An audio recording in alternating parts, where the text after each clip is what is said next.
नमस्कार दोस्तों, स्वागत है आप सभी का आपके अपने YouTube चैनल ऑनलाइन स्टडी टीके पर। आज यहाँ पर बात करने वाले हैं हम सीटेट के नेक्स्ट एग्जाम दिसंबर 2023 के लिए।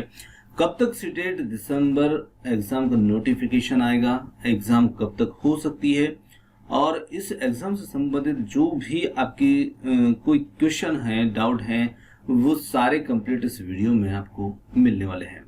देखिए, सीटेट का एग्जाम अभी रिजल्ट पिछले ही कुछ दिनों में आया है। 25 सितंबर को ही रिजल्ट आया है। जो कुछ होना था वो रिजल्ट में यहाँ पर सारी चीजें डिक्लेयर हो चुकी है। अब यहाँ पर यदि हम बात करें तो बहुत सारे लोगों के कुछ कमेंट्स देखने को मिले थे। अभी रिसेंटली हमने वीडियो दिया था और उस वीडियो में हमने ये भी बताया था कि कितने विद्यार्थी जो है अभी तक सीटेट का जो एग्जाम हुआ है, इस अगस्त वाले एग्जाम में कितने स्टूडेंट्स पास हुए हैं, जहां पर उनका स्कोर जो था, पासिंग कैंडिडेट्स का जो क्वालिफाई हुए थे, उनका परसेंटेज देखा था तो बहुत ही कम था। अब वहीं पर बहुत सारे लोगों के जो कमेंट्स थे, उनके जो कुछ क्वेश्चन थे, उनके मन में जो भी उनकी समस्याएं थी, वो भी आपके साथ में इस वीडियो में हम डिस्कस करने वाले हैं। क्योंकि देखिए, यदि आप सीटेट पहली बार देने जा रहे हैं तो इसमें आपको जो पहले आपके सीनियर रह चुके हैं, जो भी विद्यार्थी इस एग्जाम को दे चुके हैं, उनका अनुभव आपको प्राप्त करना बहुत जरूरी है। तो उनकी कुछ अपनी निजी समस्याएं भी एग्जाम में देखने को मिली, क्या क्या चीजें देखने को मिली, सारी बातें इस वीडियो में हम यहाँ पर समझने वाले हैं। तो कुल मिलाकर के यहाँ पर हम स्टार्टिंग से ही बात करेंगे, ताकि जो भी नए और पुराने दोनों ही तरह के जो भी कैंडिडेट्स यहाँ पर यदि इस वीडियो को देख रहे हैं तो बातें दोनों के लिए हेल्पफुल हो, उस प्रकार से इस वीडियो में हम बात करने वाले हैं। तो यहाँ पर यदि आप सीटेट के बारे में कंप्लीट जानते हैं तो आप कोई बात नहीं, इस वीडियो को यहाँ पर स्किप कर सकते हैं। तो यहाँ पर देखिए, सीटेट की यदि हम बात करें तो सीटेट का जो एग्जाम होता है, तो पहली बात तो हमें, यदि कोई भी कैंडिडेट सीधे नए हैं तो उनको ये पता होना जरूरी है कि सीटेट आखिर क्या होता है और क्या चीज इसमें देखने को मिलती है। तो सीटेट का जो एग्जाम होता है, ये सेंट्रल टीचर एलिजिबिलिटी टेस्ट होता है, यानी कि एक प्रकार की केंद्रीय शिक्षक पात्रता परीक्षा होती है। तो देखिए, यहाँ पर यदि आप देखते हैं तो इसी चीज से आपको यहाँ पर समझ में आता है सेंट्रल टीचर, तो यानी कि जो केंद्रीय गवर्नमेंट के विद्यालय होते हैं, जैसे कि केवीएस हुआ, एनवीएस हुआ, सैनिक स्कूल हुए, और जो भी केंद्र सरकार के केंद्रीय विद्यालय हैं, उन सभी विद्यालयों में शिक्षक बनने के लिए जो एक पात्रता परीक्षा होती है, एक प्रकार का शिक्षक की पात्रता परीक्षा उसमें देखी जाती है, और वही पास करना आपके लिए अनिवार्य होता है यदि आप उन विद्यालय में शिक्षक बनना चाहते हैं। तो पहली बात यहाँ पर हमें समझ में आती है कि सीटेट आखिर क्यों होता है और इसको दे करके हमें क्या चीजें मिल सकती है। तो यहाँ पर हम अलग अलग पेपर यहाँ पर देते हैं अलग अलग लेवल के लिए, जैसे कि प्राइमरी लेवल हुआ, उसके साथ में अपर प्राइमरी लेवल हुआ। तो दोनों लेवल, जिस लेवल में हमें जाना है, जिस लेवल के लिए हम शिक्षक बनने के इच्छुक हैं, उस लेवल के हम यहाँ पर शिक्षक पात्रता परीक्षा को देंगे, क्वालिफाई होंगे। क्वालिफाई होने के बाद उन एग्जाम में जब भी वैकेंसीज आती हैं, वहां पर हम अप्लाई करेंगे, टेस्ट देंगे और हम वहां पर टीचर बन सकते हैं। तो यहाँ पर सीधा सीधा मतलब इसका हो जाता है ये। अब देखिए, ये जो टीचर होते हैं तो ये उन्हीं स्कूलों के लिए होते हैं, और इसके लिए कुछ जो क्वालिफाइंग मार्क्स होते हैं वो भी अलग अलग कैटेगरी के लिए थोड़े से अलग अलग होते हैं, और उनकी बात हम आगे यहाँ पर वीडियो में कर लेंगे। तो अभी हमारे लिए जो है सीटेट का जो एग्जाम है, ये यहाँ पर हमारे लिए कंप्लीट होता है। चलिए आगे एक और पॉइंट की बात करते हैं। अब देखिए, अगला जो पॉइंट हमारे मन में आता है निकल करके, कि ये तो हमें समझ में आता है कि सीटेट का एग्जाम क्या होता है, सीटेट का जो नेक्स्ट एग्जाम नोटिफिकेशन होगा वो कब तक आएगा। तो देखिए, जैसे ही यहाँ पर सीटेट एक अपना एग्जाम क्लियर करती है, उसका रिजल्ट वगैरह सारी चीजें जारी कर देती है, उसके कुछ ही दिनों के बाद में, कुछ सप्ताह के बाद में या कुछ महीने के बाद में, और ये नोटिफिकेशन जो है ये जारी कर दिया जाता है। तो अभी जैसे हम देखते हैं, तो अब यहाँ पर हमारे लिए सितंबर जो है वो एंड हो चुका है। अब नेक्स्ट मंथ हमारे लिए आता है यहाँ पर अक्टूबर। तो अक्टूबर मंथ के अंतर्गत यदि हम देखें तो अक्टूबर में ये नोटिफिकेशन जारी किया जा सकता है या आपको देखने को मिल सकता है, क्योंकि अक्टूबर के बाद में सिर्फ नवंबर, दिसंबर, यानी कि दिसंबर में तो एग्जाम होता है और 3 महीने पहले सब सारी चीजें थोड़ी सी दिखा दी जाती है। तो यहाँ पर अक्टूबर में आपको ये इसका नोटिफिकेशन जो है एप्लीकेशन फॉर्म के लिए वो देखने को मिल सकता है, और फिर उसके बाद में दिसंबर तक आपकी यहाँ पर एग्जाम की तैयारी होने लग जाएगी, यानी कि दिसंबर में आपको ये एग्जाम जो है ये देखने को मिल जाएगी। तो यहाँ पर हमारा अगला जो पॉइंट है, ये मन में जो प्रश्न उठता है कि सीटेट का जो नेक्स्ट नोटिफिकेशन होगा कब तक आएगा, एग्जाम कब तक होगी। तो यहाँ पर हमारे पास में ये समझिए कि अब से लेकर के दिसंबर तक का जो टाइम है, यही टाइम पीरियड हमारी तैयारी और नोटिफिकेशन सारी चीज़ों के लिए है। और दिसंबर के एंड या फिर जनवरी के फर्स्ट वीक के अंतर्गत ये चीज़ें हमें देखने को मिल सकती है, जो कि एग्जाम से संबंधित होगी। अब आगे यदि हम बात करें तो इसमें हमारे जो पेपर होंगे, पेपर से संबंधित भी हमारे कुछ क्वेश्चन बन सकते हैं। जो पेपर फर्स्ट, जिसको हम लेवल भी कह सकते हैं, प्राइमरी लेवल भी कह सकते हैं, पेपर फर्स्ट जो पहला लेवल होता है। अब ये जो लेवल होता है हमारा पेपर फर्स्ट का, ये हमारे लिए कक्षा 1 से 5 तक पढ़ाने के लिए जो शिक्षक बनना चाहते हैं उनके लिए होता है पेपर फर्स्ट। और यहाँ पर यदि हम क्वेश्चन की बात करें तो पेपर फर्स्ट और पेपर सेकंड दोनों के अंदर जो क्वेश्चन है, क्वेश्चन की संख्या आपको बराबर ही देखने को मिलेगी, जो कि यहाँ पर 150 क्वेश्चन जो है वो दोनों में ही आपको देखने को मिल जाएंगे। तो यहाँ पर क्वेश्चन की कोई समस्या नहीं है, दोनों में बराबर क्वेश्चन जो है वो हमें देखने को मिलते हैं। अब जितने हमें क्वेश्चन देखने को मिलते हैं उतने ही यहाँ पर हमें टाइम मिलता है, यानी कि उतने ही मिनट मिलते हैं। 150 क्वेश्चन जो है 150 मिनट्स में हमें कंप्लीट करने होते हैं। अब देखिए पेपर फर्स्ट यदि आप देने जा रहे हैं और आपके पास में डीएड है, इसी के साथ में जो आपका बीटीसी है, तो डीएड या बीटीसी है तो ये आप पेपर फर्स्ट और पेपर सेकंड दोनों को यहाँ पर दे सकते हैं। और यदि आपके पास में बीएड है तो बीएड वालों को पहले यहाँ पर शामिल कर लिया था, परंतु अब ये चीज़ें बीएड वालों के लिए नहीं है, यानी कि बीएड वाले जो हैं इसमें सम्मिलित नहीं हो सकते हैं पेपर फर्स्ट में। तो यहाँ पर ये मुद्दा भी आपने पहले काफ़ी दिनों से चलता हुआ आ रहा है और आपने देखा भी होगा कि वहाँ पर बीएड वालों को इससे बाहर किया जा चुका है, यानी कि वो इसमें शामिल नहीं हो सकते हैं। तो बीएड वाले हैं और यदि ग्रेजुएशन है आपका तो आप इस पेपर में सम्मिलित नहीं हो पाएंगे, इस बात का हमें भी दुख है। तो यहाँ पर पेपर फर्स्ट केवल आपके डीएड बीटीसी वालों के लिए यहाँ पर देखने के लिए रहेगा। तो ये भी एक समस्या रहती है कि क्या अब हम फॉर्म भरें या नहीं भरें। ये भी बहुत सारे लोगों के कमेंट्स थे कि अब हम जो है कौन सा फॉर्म भरें, कौन से पेपर में यदि हम फॉर्म भरना चाहेंगे तो भर सकते हैं।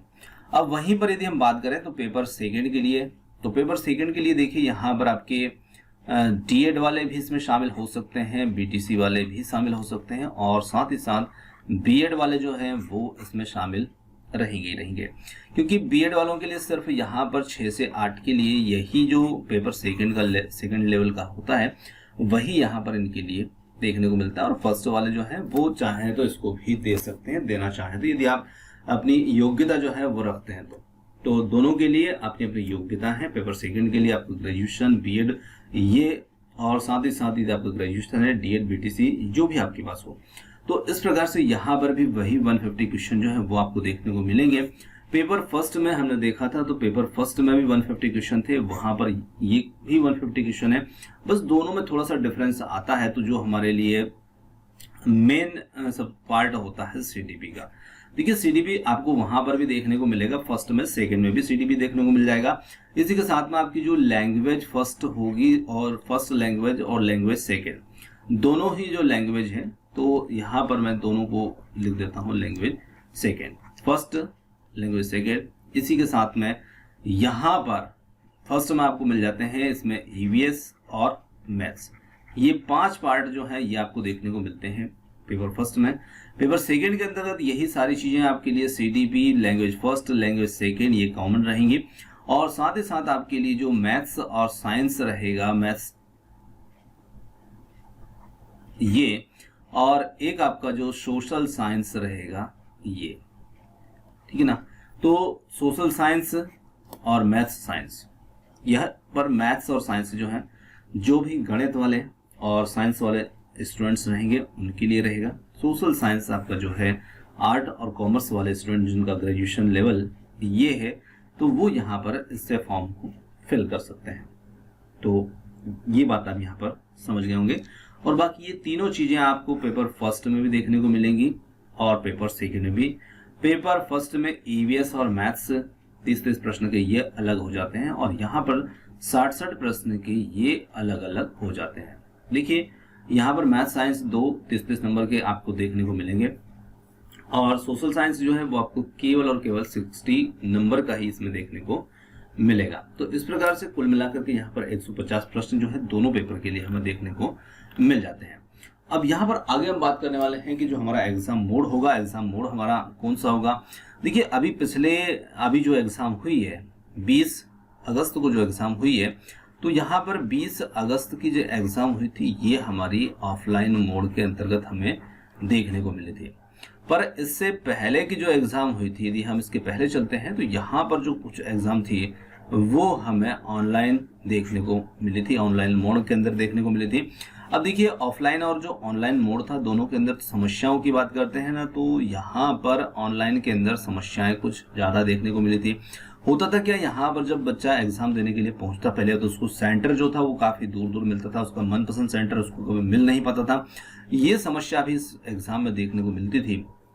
साथ ही साथ कहीं पर क्वेश्चन पेपर जो है वो ओपन नहीं हो रहा है, कहीं पर रजिस्ट्रेशन नहीं हो रहा है, कहीं पे वो सॉल्व नहीं हो रहा है, कहीं ना कहीं टेक्निकल समस्याएं जो थी वो कुल मिलाकर के इस एग्जाम में देखने को मिली थी। और बहुत सारी समस्याओं को देखते हुए ये एग्जाम ऑनलाइन मोड से यहाँ पर फिर इसे खत्म कर दिया गया और फिर सीटेट ने निश्चय किया कि यहाँ पर जो एग्जाम अब होंगी वो सिर्फ और सिर्फ ऑफलाइन मोड के अंतर्गत ही यहाँ पर होंगे। तो ऑफलाइन मोड के अंतर्गत जो एग्जाम देखने को यहाँ पर मिलती है। अब इन एग्जाम की समस्याओं की बात करेंगे और इनकी फायदे की बात भी हम करेंगे कि दोनों में हमें क्या चीजें देखने को मिलती है। देखिए ऑफलाइन एग्जाम जहाँ पर होंगी तो आपको सबसे पहले तो आपका जो सेंटर होगा वो आप जो चाहेंगे जो नजदीकी होगा वो आपको देखने को मिल जाएगा। अब यहाँ पर अभी जो एग्जाम जिन कैंडिडेट्स ने दी थी ऑफलाइन, तो उनके कुछ कमेंट्स थे कि सर हमारे लिए जो समय था ना वो बहुत मैनेज करना मुश्किल हो पा रहा था, मतलब कुल मिलाकर के हमारे लिए समय जो था ना क्वेश्चन पेपर को हल करने के लिए समय कम पड़ गया था। ये आप कमेंट्स देख सकते हैं उन बच्चों के जहां पर उन्होंने अपनी समस्याओं को भी इसमें बताया। तो देखिए समय कम क्यों पड़ जाता है, तो समय कम क्योंकि हमें 150 प्रश्न हल करने होते हैं और 150 प्रश्न में कहीं ना कहीं हमारे लिए गणित के क्वेश्चन भी होते हैं। तो देखिए टाइम का मैनेजमेंट आपको करना जरूरी है, टाइम का मैनेजमेंट आप सीखिए। आप क्वेश्चन कैसे सेट लगा करके देखिए आप 150 प्रश्न हल करने में कितना समय लेते हैं और फिर जहां जिस क्षेत्र में जिस सब्जेक्ट में आपको यहाँ पर टाइम ज्यादा लगता है तो उसमें आप थोड़ा सा टाइम को कवर करने की कोशिश कीजिएगा।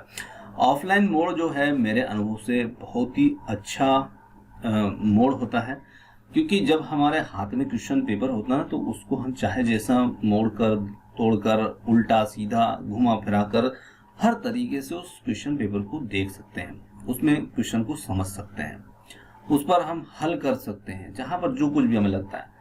ऑनलाइन मोड के अंदर वो सब चीजें पॉसिबल नहीं होती है और ऑनलाइन मोड में आप एग्जाम आपने दी होगी और ऑफलाइन मोड में भी दी होगी, आपको दोनों में मेरे हिसाब से मुझे ज्यादा सूटेबल जो है ऑफलाइन एग्जाम लगती है।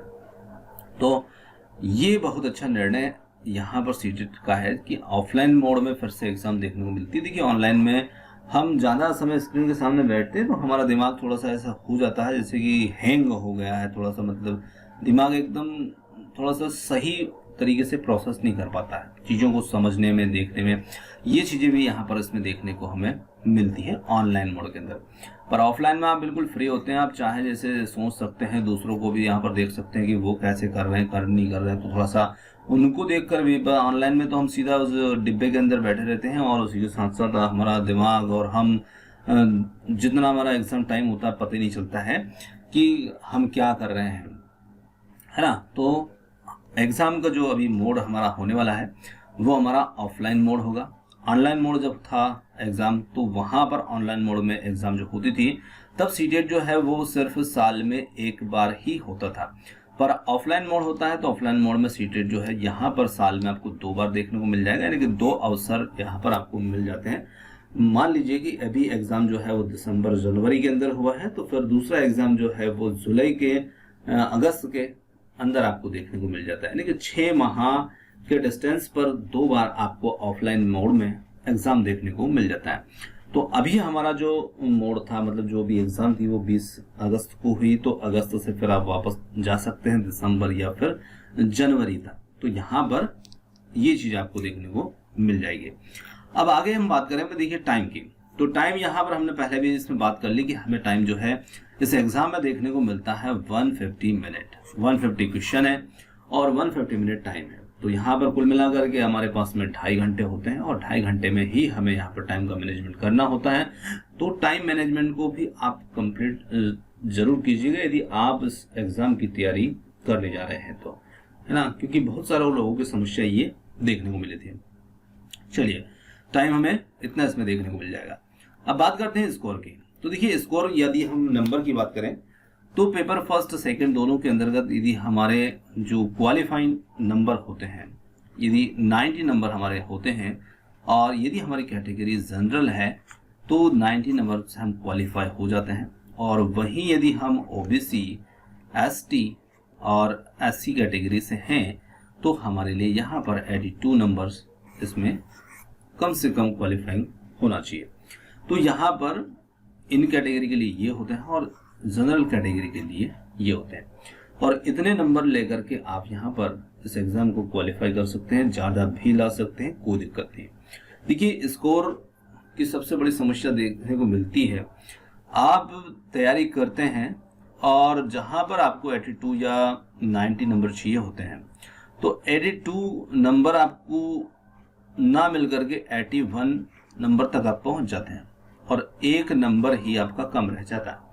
बहुत सारे लोगों की समस्याएं हैं और एक नंबर की वजह से सिर्फ वो क्वालिफाई नहीं हो पाए, अब उनको फिर से ये एग्जाम देने पड़ेगी।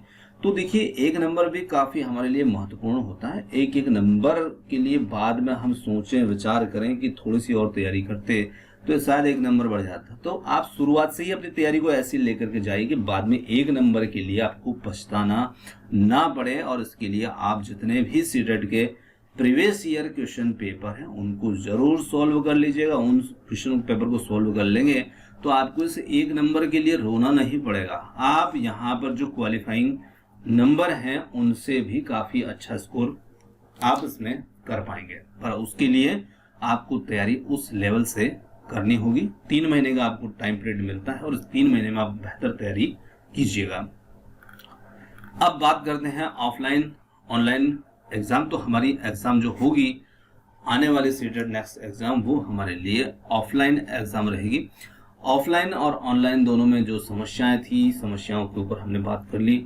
ऑनलाइन मोड जो है अब धीरे धीरे सीटेट ने यहाँ पर खत्म कर दिया और सीधे सीधे ऑफलाइन मोड में ही एग्जाम होगी, जहाँ पर पेन पेपर के माध्यम से एग्जाम देखने को मिलेगी। तो निश्चिंत होकर के आप अपने सीटेट की नेक्स्ट एग्जाम की तैयारी बिल्कुल अच्छे से स्टार्ट कीजिए और कहीं पर भी आपको एक नंबर की वजह से पश्चाताप ना करना पड़े, अपनी गलती को ना देखना पड़े। तो आप अपनी तैयारी को उस स्तर से ले करके और अपना बेहतर लक्ष्य हासिल आप इसमें कीजिए। और यदि आप भी अभी भी कोई समस्या इस सीटेट के एग्जाम से संबंधित हैं तो आप कमेंट्स करके हमसे पूछ सकते हैं, हमसे बात कर सकते हैं। आपके कमेंट्स का हमें इंतजार रहेगा। और वीडियो में आपने जो समय दिया उसके लिए बहुत बहुत धन्यवाद। Thanks for watching. मिलते हैं जल्द ही एक और नए किसी वीडियो के साथ। धन्यवाद।